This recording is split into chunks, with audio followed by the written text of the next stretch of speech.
주었습니다. 오늘은 레위인들의 직무 가운데 성전을 지키는 문지기들과 또 곡간을 맡은 자들, 그리고 간원과 재판관들을 정하는 내용의 말씀을 오늘 기록하고 있습니다.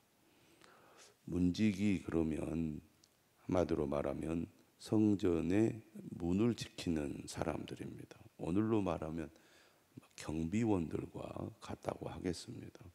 별로 중요한 직책으로 여겨지지 않는데요. 그러나 오늘 본문을 보면 이 문지기들을 매우 중요하게 여기는 것을 볼 수가 있습니다. 성전에 들어오는 사람들 가운데 혹시 성전의 거룩함을 훼손하는 사람들이 들어오지 못하도록 막는 역할을 하고 또 성전의 거룩함을 지키는 역할을 하기 때문입니다. 그런 의미에서 성전의 문지기는 매우 중요하고 책임감 있는 자리라고 하겠습니다. 우리가 레위 지파 그러면 세 가문이 있죠. 게르손, 고핫, 무라리 가문입니다. 오늘 본문 1절에 고라 사람들의 문지기 반들은 이러하니라 이렇게 시작하는데, 고라는 게르손 고핫 자손입니다. 고핫 자손, 레이의 둘째 아들 후손이죠. 근데 우리가 고라 그러면 여러분이 기억나실지 모르겠습니다. 민수기 16장에 고라가 모세와 아론의 권위에 도전하여 반역을 일으키게 되죠. 하나님이 진노하셔서 땅이 갈라져 고라와 그의 무리가 땅에 삼켜지게 함으로써 고라는 비극적인 최후를 맞이하게 됩니다. 그런데 민수기 26장 11절에 보면 고라의 아들들은 죽지 않았습니다. 고라가 반역을 해서 하나님의 심판을 받았지만 고라의 아들들은 죽지 않았던 것이죠. 이 고라의 자손들은 이후 다윗 시대에 성전 봉사에 중요한 직책을 맡게 됩니다. 이것을 보면 하나님의 놀라운 은혜와 회복을 보여준다고 하겠습니다. 그의 선조는 하나님의 진노를 받아 심판으로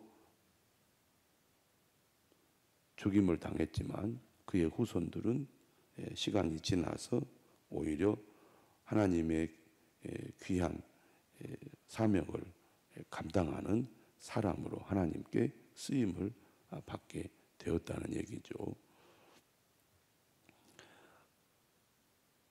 1절에 보면 아삽의 가문 중 고레의 아들 무셀레미아라 이렇게 나오는데, 여기서 아삽은 우리가 역대상 9장 19절에 보면 이 성전의 문지기들 쭉 족보가 나오는데 고라의 그 후손 가운데 에비아삽이 나옵니다. 에비아삽. 그러니까 여기서 말하는 아삽은 에비아삽을 가리키는 것으로 보입니다. 왜냐하면 아삽은 원래 게르손 자손이거든요.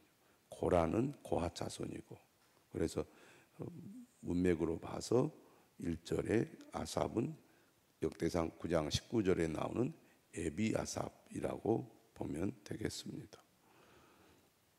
4절에 오벳에돔이 나오죠. 오벳에돔 역시 고핫 자손입니다. 고핫 자손인데, 고핫 자손의 후손인데, 이 오벳에돔이 누굽니까?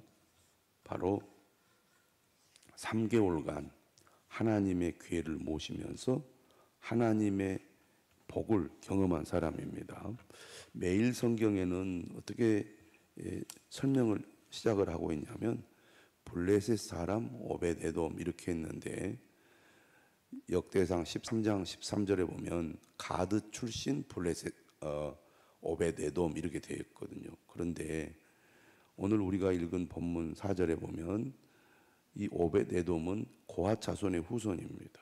그러니까 여기서 말한 가드는 블레셋의 주요 도시인 가드가 아니라 레위인의 거주 도시 중에 하나인 가드 림몬을 가리킨다고 볼 수 있겠습니다. 그런 의미에서 여기 해설에 나오는 블레셋 사람이라는 표현은 맞지 않는 거죠. 그렇게 봐서는 안 될 걸로 봅니다. 그래서 4절에 오벳 에돔의 아들들은 쭉 나오잖아요. 그래서 이 오벳 에돔은 바로 레이 사람이죠. 레이 지파 사람이고 고핫 자손의 후손이라고 보겠습니다. 그런데 거기 8명의 오벳 에돔의 아들들이 나오는데 끝에 그렇게 되어 있는 거죠. 이는 하나님이 오벳 에돔에게 복을 주셨습니다. 3개월간 언약궤가 예루살렘으로 옮겨지기 전에 오벳 에돔의 집에 머무르게 되잖아요. 기럇 예아림에 있던 언약궤를 다윗이 예루살렘으로 옮기게 될 때 하나님의 말씀을 정확하게 알지 못해서 새 수레에 옮기다가 웃사가 만져가지고 하나님께 죽임을 당하잖아요. 그래서 다윗이 두려워하여 오벳 에돔의 집에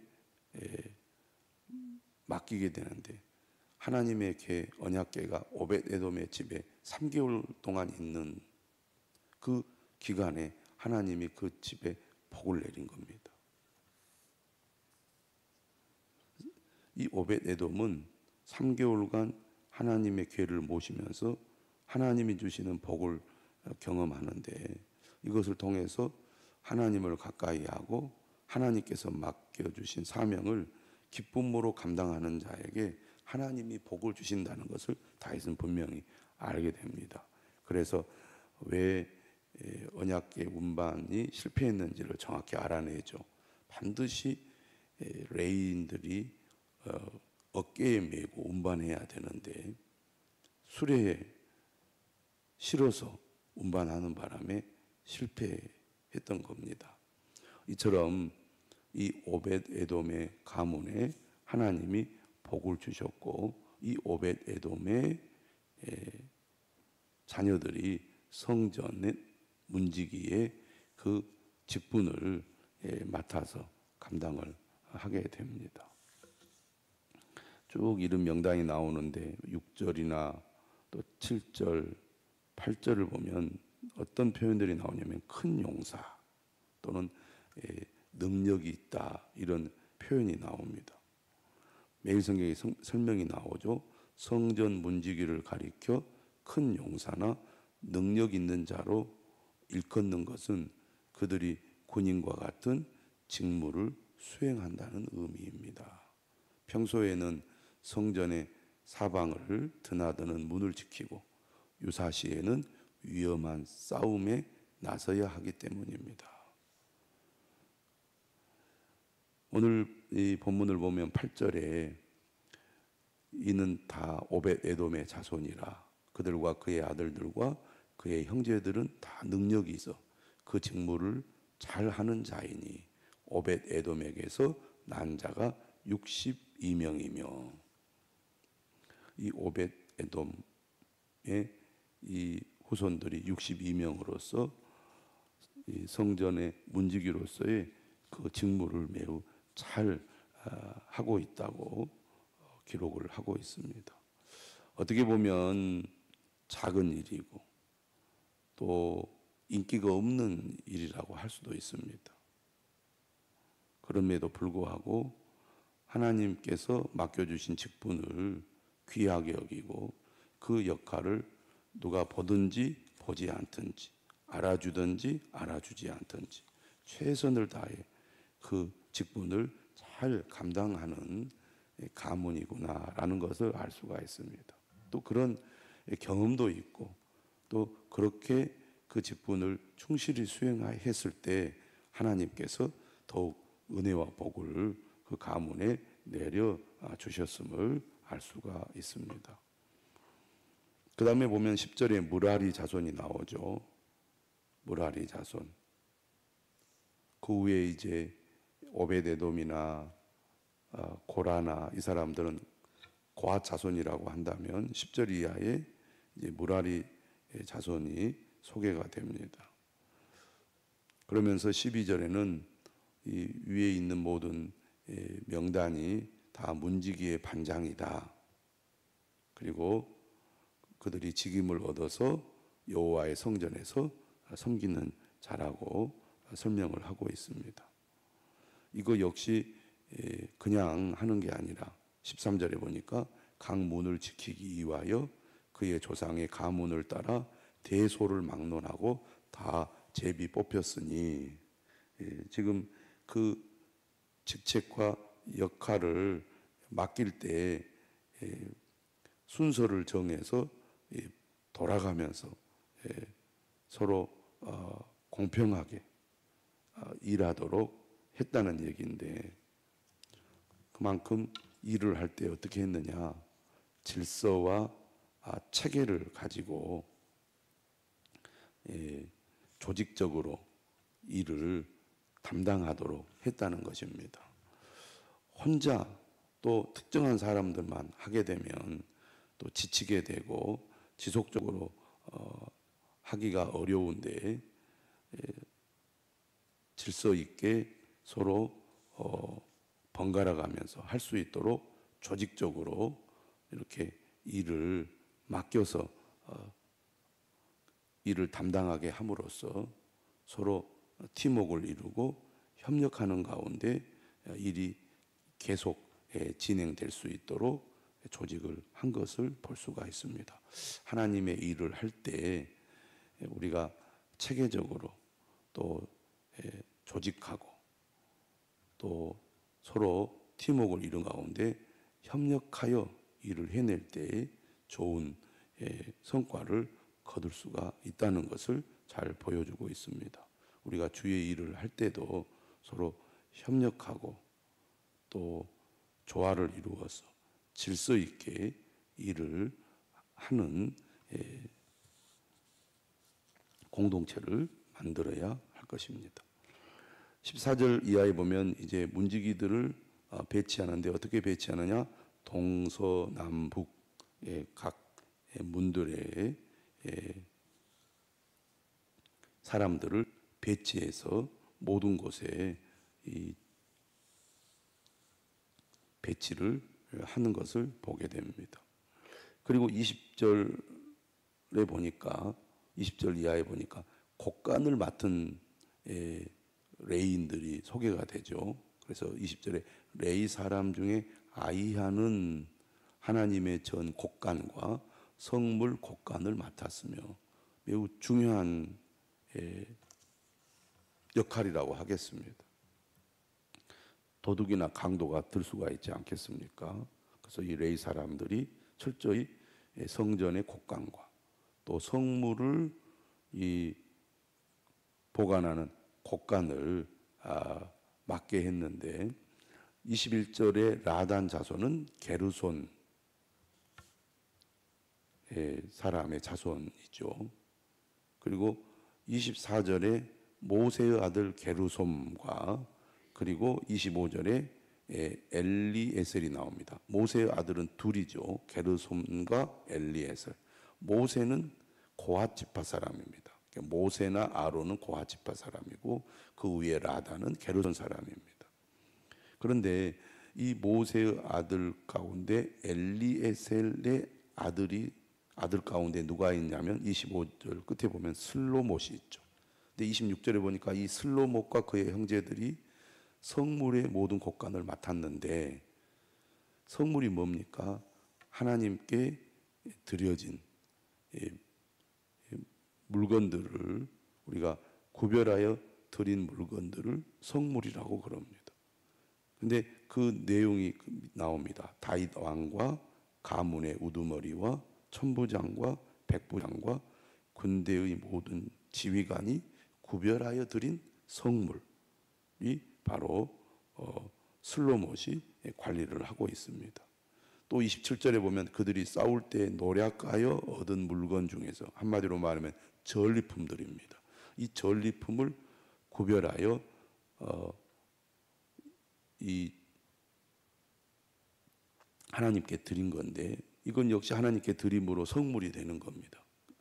하나님을 위해서만 사용해야 될 물건들이 된 거죠. 이것을 어디에 씁니까? 여호와의 성전을 계수하는 일에 사용을 했다는 얘기고, 그 다음에 28절에 보면 사무엘이나 사울이나 아브넬이나 요압이 구별하여 드린 성물, 역시 바로 성물을 보관하는 곳간에 두었는데, 이 모든 것을 누가 지키고 관리를 했느냐? 슬로못과 그의 형제들이 이것을 책임지고 맡았다는 것이죠. 이처럼 레위인들 가운데는 성전의 문을 지키는 문지기들, 곳간을 지키는 이 문지기들이 조직적으로 그 역할을 맡아서 책임지고 그 일을 해내는 것을 보게 됩니다. 29절에 이스핫 자손이 나오죠. 그리고 31절에 헤브론 자손이 나오는데, 이 이스라엘 자손과 헤브론 자손은 다 고핫 자손입니다.